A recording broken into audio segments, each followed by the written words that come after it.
Finland featuring Finland. wowmao and Geopolld. Why are they so happy? Is it because they're white? Is it because Finlandia is the best vodka to grace the planet? Alan Wake 2? Every time I talk about Motherfuckers say Finlandia is the best vodka to grace the planet? That is an insane take. What the fuck? Finnish people are Turks, yes. Technically. of Finland, I somehow summon all 7 million Finnish people to watch my video and comment Finland mentioned. Well, it's gonna be mentioned a lot because it is, in my opinion, a crazy country with a lot of quirks and features. Anytime I hear something is Finnish, I know it's about to be weird in the best way possible. I have a lot of things to say about this place who, according to some people, may or may not even exist and it might just be water. Finland is a welfare state, which means that if anything, the government got you. Now, that is fake shit. All real ones grew up knowing that their government would not do jack shit for them and even more take from them. So seeing a society where people trust their government to not do bullshit is absolutely insane to me. For me, growing up was 50 Cent. Get rich or die trying. No post-Soviet person has ever had the thought that, yeah, if anything happens, my government will have my back. Yeah, they'll have your back up against the wall. For 6 years in a row, Finland has ranked #1 as the happiest country in the world. Classic Georgian take. But I think this is capped. They've got one of the highest alcohol consumption rates in Europe and also one of the highest self-ending rates in Europe. When you have one of the highest rates of self-destruction in Europe, it doesn't seem like the happiest country in the world. I think that a lot of that statistic has to do with the fact that if some random person came up to you and asked you if you're happy, Finnish people are more likely to answer yes than other people. Because if you look on this map of 2020 happiness scale, Georgians say they're very sad and Finnish people say they're very happy. However, the self-destruction rate is not even close to that of Finland's. However, they do have a lot to be happy about. A major part of this is security. As I said, in post-Soviet countries, it's get rich or die trying. While in the Nordic countries, they have things that Americans could not dream of, such as one of the best education systems in the world for free. Okay, this is able so you can commit happy suicide? Okay. Yeah, it's like these guys got the benefit of like being under the sphere of influence of the West while simultaneously tutoring along with the potential to, you know, be very close in proximity to the Soviet Union. So America was like, or I guess like all capitalist forces were like, all right, I guess we'll capitulate. I guess we'll give in to some of these demands of socialization. I think that's, you know, one of the major factors here. It's weird to imagine a world where like that was a real threat because none of us have lived in that world. At the very most of us were born into a world where there was no USSR or was on the verge of collapse, you know, or an illegal dissolution, if you will. So therefore, we have no way of understanding it because we were born into the neoliberal era. Like some of the oldest people, like myself, were directly born into the neoliberal era. So we did not get to experience a world where there was a very real fear that countries might actually start aligning with another power and another economic organization of society. We're in the perma-liberal monoculture. But not long after, I was born before the collapse, but not long after, but it doesn't matter because at that point, it's like it was barely fucking hanging on by threads. We're talking like a lot of these amenities, these social democratic amenities that came not at the tail end of the USSR, but, you know, post-World War II. Free healthcare, cleanest air in the world, and a short work week. They have a lot to be happy about. Essentially, literally everything besides their weather. They do pay for all these benefits with their very high rates of tax, but to be honest, suck my dick. I would gladly pay high taxes if it meant that I received all these benefits and the money actually went to the country and developing the environment and the people around me instead of buying G-Wagons for my Eastern European politicians. So their people feel very safe and secure. It's literally the same feeling as when you have money saved up. You know that if things go wrong, you can still be good and not die. Their safety feeling was ruined in the past. The Soviet Union wanted to conquer all of Finland and establish a communist Finnish government. Could she really be here, waiting for me? I'm still waiting for real communism. is my neighbor, Nursultan Tuliakbay. He is paining my assholes. So the Soviet Union invaded Finland on the 30th of November 1939. The whole conflict lasted a bit more than 3 months, which is why it was called the Winter War. It was also called the Winter War because it's extremely cold up in this region, and they went to war when December was starting. Defeating the Soviet Union was a hard task. You have a schizophrenic Georgian in charge of literally endless people. And to say Finland was at a disadvantage would be an understatement. Finland had a population of 3.7 million people at the start of the war, and the Soviet Union had 170.5 million people. They literally had like 30 tanks, bro, compared to the Soviet Union's 6,000. They were severely outnumbered, outgunned, out-airplaned. Don't ask who we allied with against the Soviets. I mean, there's only one or two at that point, right? I mean, there's only one option at that point, it seems. Do not Google Finnish Air Force flag. Okay, guys, they took it out in like 2016. Okay, they took it out in 2016. Okay, you guys are being a little aggressive with this whole situation. Nice. Oh, no, not 20. Oh, it was 2020. It was 2020. Oh my God, I thought it was 2016. It was 2020. Oh my God. That's crazy. Like nobody looked at that and went, what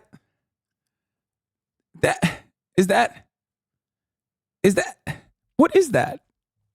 No, I've covered it before, of course. I've talked about it a lot. People get really mad about this when you bring it up, by the way. Some Finnish people get very defensive. Yeah. No, it's so funny because people will go, "Oh, this predates." It was a Swedish guy. I thought, yeah, this actually predates the Nazis using the swastika, and it's like, brother, you got it from a Swedish guy who was a Nazi. Like, what do you mean? It doesn't matter.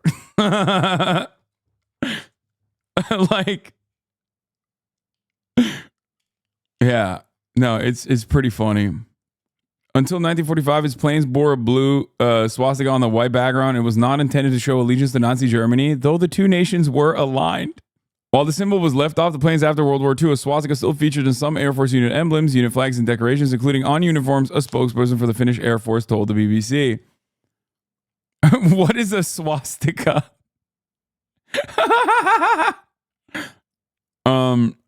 Prof. Teivanen told the BBC that swastikas would be seen on Finland on buildings dated in the 1920s. In Finland, there's this idea that it's a random decorative sign, which to some extent it is. The famed Finnish artist Akseli Gallen-Kallela first used the symbol in painting in 1889. The Romantic painter went on to use the swastika as parts of his design and the insignia of the Order of the Cross of Liberty. He used oh my God. I didn't even know. What the hell? He used the cross with much smaller hooks, so the visual similarity of the Nazi symbolism was much less pronounced. That's still the official flag of the Finnish president? What the hell? Oh yeah, here, this is the guy. A Swedish nobleman called Count Erik von Rosen. The Count used the swastika as a personal good luck charm when he gifted a plane to the nascent Air Force of Sweden's newly independent neighbor in 1918. He had a blue swastika painted on it. This Tulin Type D was the first aircraft of the Finnish Air Force, and subsequent planes all had this blue swastika symbol on it too, until 1945. Supporters of a continued use of the symbol point out that there were no Nazis in 1918, so the Air Force's use of the swastika has nothing to do with Nazism, except they did align with the Nazis. So it makes it kind of weird. Also, however, while Erik von Rosen had no Nazi associations at the time of his 1918 gift, he did subsequently become a leading figure in Sweden's own National Socialist movement in the 1930s. So even the guy that brought the swastika to Finland was just a straight up Swedish Nazi. He was also brother-in-law of senior German Nazi Hermann Goering, and according to Professor Teivainen, a personal friend of Hitler. You don't understand. He had no Nazi affiliations when the Nazis didn't exist yet. He just happened to also then have Nazi affiliations when they did exist, including Adolf Hitler. Anyway, it's funny, but irrelevant to the main point of contention. Let's continue. Out-tanked, out-fucked, out everything, bro. They had to go up against one of the biggest armies in the world in temperatures as low as minus 43 Celsius or minus 45 Fahrenheit. You would think that the Finns got their ass kicked, right? There's a reason why Finland did not become a Soviet satellite state. Because they fucked their asses. Let me help you. Listen. It was like Classic Georgian man. hydrogen bomb versus coughing baby, but the coughing baby won. Looking at the casualties seems like a meme, especially when you consider that this was one of the most powerful armies in the world at that time. Then the question arises, how did the Finns destroy over 3,000 Soviet tanks while practically having no tank force of their own and basically no anti-tank equipment? They figured out that if you jam logs and crowbars into the bogie wheels of the tank, it becomes immobile. Then their alcohol company started making the delicacy of Molotov cocktails and bundled them with matches. It's like the energy drink and vodka bundle, but Finnish edition. They got to the point where one typical Soviet attack lasted 1 hour, and in that hour they would lose 1,000 people and 27 tanks would be immobilized on ice. This was the winter war because it was extremely cold. Karelia is freezing, and at the beginning of the war only Finnish soldiers in active service had proper winter equipment. The rest would literally just wear their normal winter clothing and put some sort of insignia on their uniforms. A very cool thing is also that the Finns used to dress in all white, almost as white as they actually are, in that snow, which made them virtually impossible to see. So they would literally ski across the snow for the war against the Soviets, which were dressed in khaki uniforms for most of the war. This forested, rural terrain with no roads was used by Finnish ski troops against the Soviets to a massive success. This war ended in the best possible way it could have. Finland lost only a very, very small part of its territory, and they inflicted insane damage to the Soviets. Remember, this war was between a country of not even 4 million people going up against 170 million with vastly more equipment. It's definitely an L to lose to a bunch of dudes skiing. I'm just saying. It's obviously there was some other shit going on, but that's definitely come on, dog. They're skiing. It's like the fucking the Karachi police force, you know what I mean? Come on, they're rollerblading. It can't be that hard. Throw a pebble or something. There's also this Finnish dude called the White Death, who's regarded to be the best sniper ever, who killed over 500 Soviets in this war. It was like, Finland must go. Who must go? And the USSR dissolved. Point to the USSR on a map. This is a Finnish victory. Stalin, give me the thug shaker. Give me the thug shaker, Stalin. Josep trakia tomoshe, Josep trakia tomoshetko.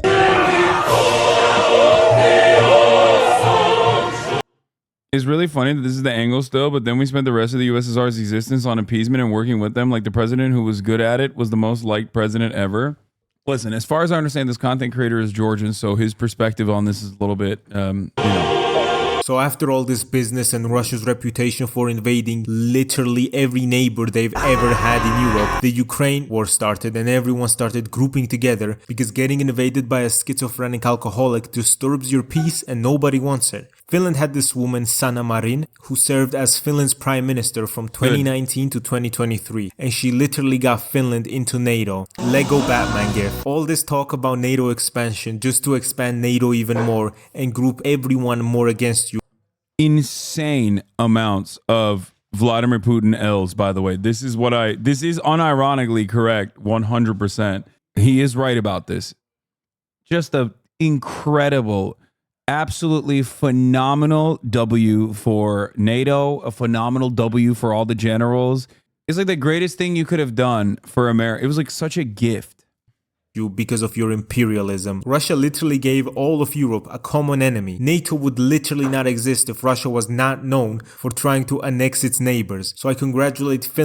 I don't agree with that, but Finland on getting in because now they're guaranteed to not get invaded by Russia. Getting into NATO as a country bordering Russia is like being a frog in a lake, right? You're just chilling, just eating your bugs, and then this schizophrenic fucking idiot always wants to kill you. You're just a frog trying to have your Finlandia in peace, and then the Rukuis comes and gets your back. The schizo doesn't want to deal with Rukuis, so he stops trying to kill you. You guys get what I mean? Essentially, joining NATO is literally the only way a country has a guarantee.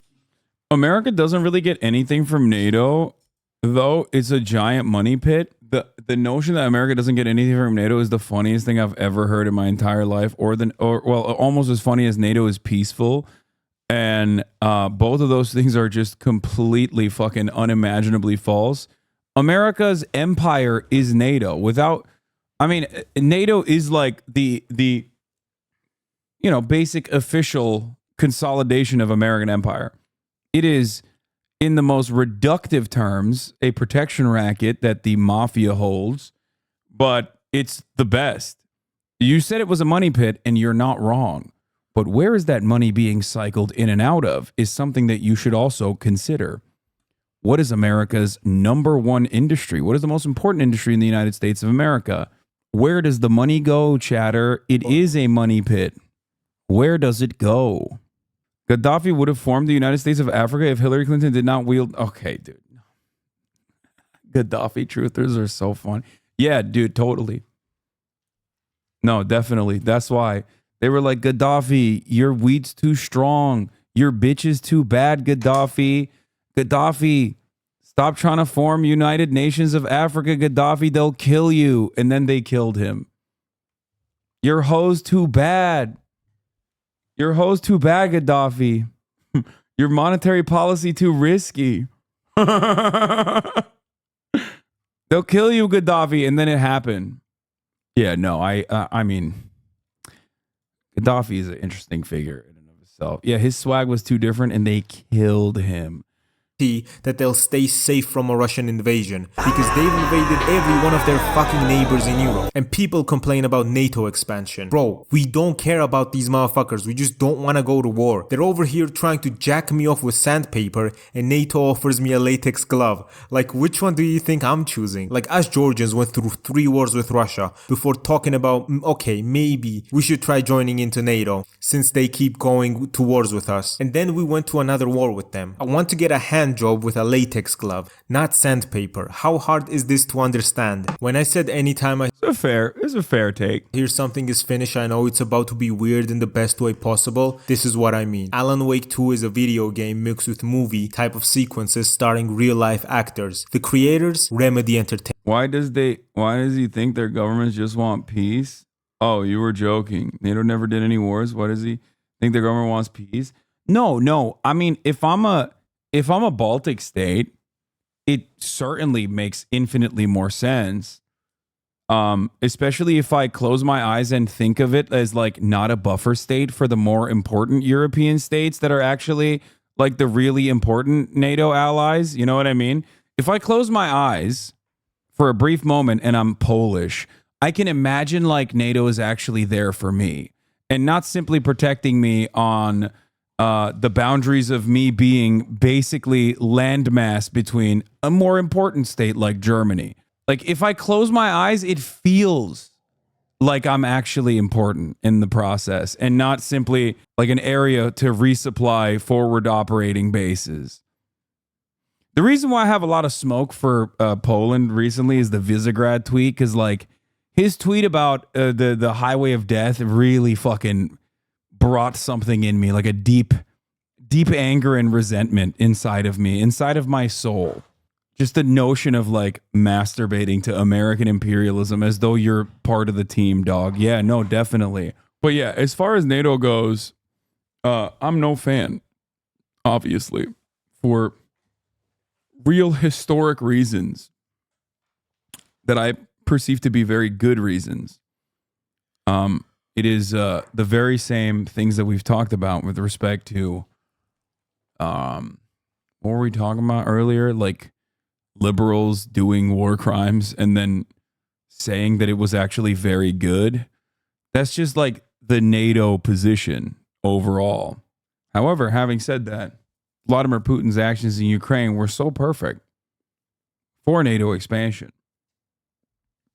Why? Well, because he simultaneously showed that the Russian ground forces are both belligerent enough to, invade Ukraine, a nation state of 44 million people, but also not so strong that they can immediately implement air superiority and full control over it, they were never going to be able to like fully annex Ukraine regardless. Not going to happen. That would have been a counterinsurgency. There would have been a permanent counterinsurgency. It would destroy what remains of Russia. However, they definitely did it in a way that was so like haphazard and so bad that it also gave confidence to other surrounding formerly neutral nations to Russia, the confidence to join NATO without ever even thinking about it. Because what the fuck's he going to do? He's too busy with Ukraine and he can't even do shit there. What is he going to do? Is he going to come to Finland? Okay, sure. I'll single-handedly bring NATO down if chat doesn't calm down. Do it, Bluebird Daily. Reason why I knew this game was from Europe was they showed a naked dude and his dick was uncut. All these American developers showed their dicks cut. What's up with this? I looked it up and Remedy Entertainment was Finnish. You get to find out a lot more about it in the game because there are some characters with the heaviest Finnish accents they could get. I swear they had a casting for the heaviest accents in Finland. Hey, I can't seem to find my way This out of guy's here. awesome. Can you point me to the exit? No totta helvetissä. Of course, Tom. The work will instruct its maker. I was gonna get something from the basement for you, but you can get it yourself now. I understand NATO sucks, but does it need to reform or should something replace it? I mean, I'm a bit of a truther, like Yanis Varoufakis, that the European Union could be reformed inevitably to like not churn out neoliberal capitalism, but instead, I guess, some semblance of socialism.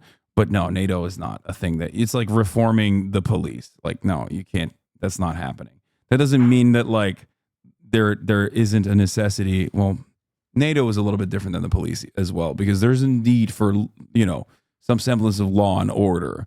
NATO, on the other hand, no, it has one use and one use only. You can't reform it. Like, guys, just don't Google Western German involvement in NATO if you want to understand what I have to say, or Google, I don't know, Operation Gladio or something.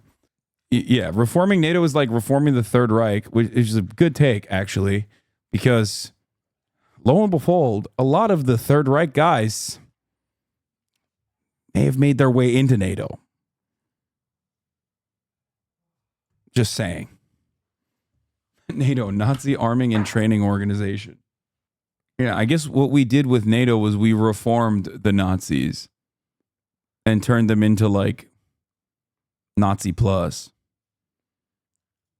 The more cooks, the worse the soup. But the funniest thing to me was the fact that the main characters are supposed to be American, but their actors are Finnish, right? And because they had such heavy accents, the actor is a Finnish dude, but I he's wonder if our Georgian friend knows about that. Probably, I'm sure. voice acted by an American dude to fit I think the that's why he didn't like suck NATO's dick as hard and literally said it's like the difference between getting a hand job with a.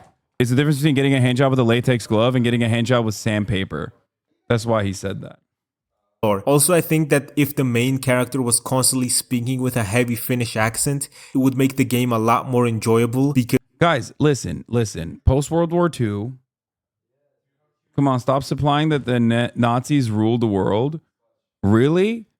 The supplying narrative that the Nazis ruled the world, brother, I'm a firm believer that, and I just talked about it earlier as well, that neoliberalism just simply gave more breathing room for a more reformed fascist administration, a fascist organization.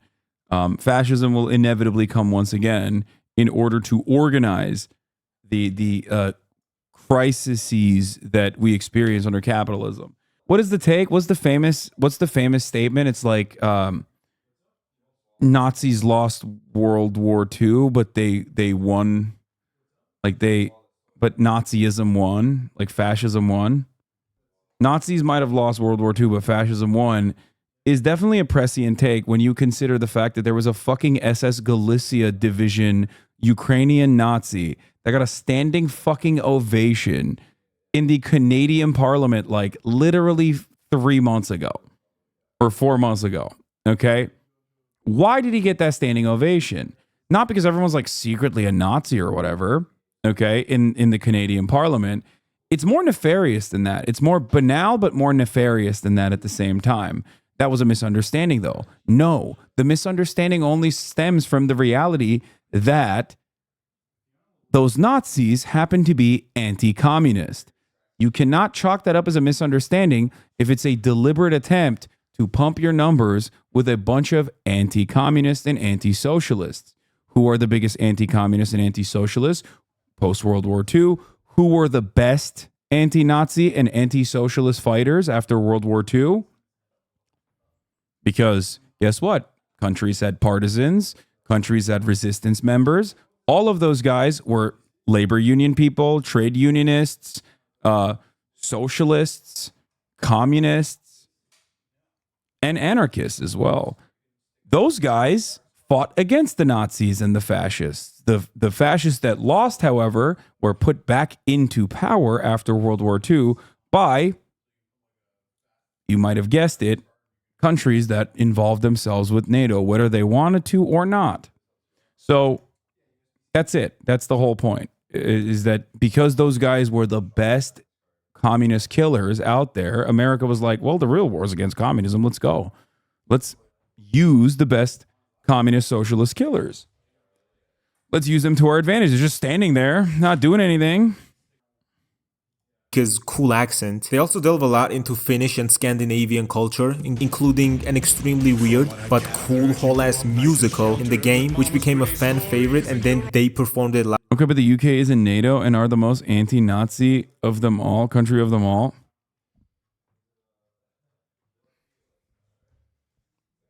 I'm sorry, what?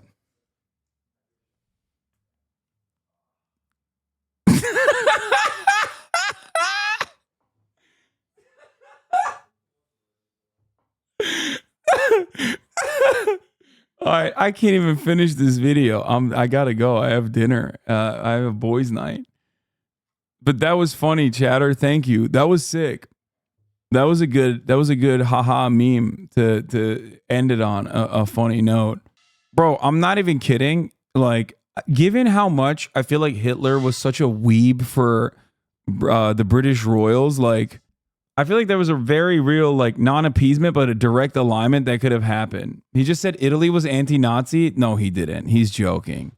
I mean, when you think about the Tory party, the Conservatives, they put a statue up of, like, what was it, Margaret Sanger recently, a couple years back when Jeremy Corbyn was, or no, not Margaret Sanger. That's the birth control woman. What was the name of the fucking,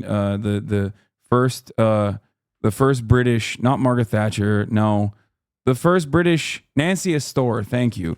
Margaret Sanger is the eugenicist abortion woman. No, Nancy Astor, who very famously said stuff like, I mean, who was the first lady of British politics, first female MP technically, because I think there was an Irish woman or something that was an MP, but like she refused the position. Yeah, they put up a statue of Nancy Astor as the first lady of British politics. What did she say? She said something along the lines of like Hitler had it right about the Jews, things of that nature. She expressed her views. Okay, according to Edward Renahan Jr. in the 1930s, Astor wrote to the U.S. Ambassador Joseph P. Kennedy, showing she was able to overcome her anti-Catholic bigotry in a few individual cases about her opposition to launching a war against Nazi Germany. She expressed her view that Hitler would have to do more than give a rough time to the killers of Christ, adding, "Who are we to stand in the way of the future?" Indeed, she felt Hitler could be a solution to what she regarded as the world problems of Jewish people and communists. Kennedy concurred, though cited fears that this approach would be opposed by the Jew media in America.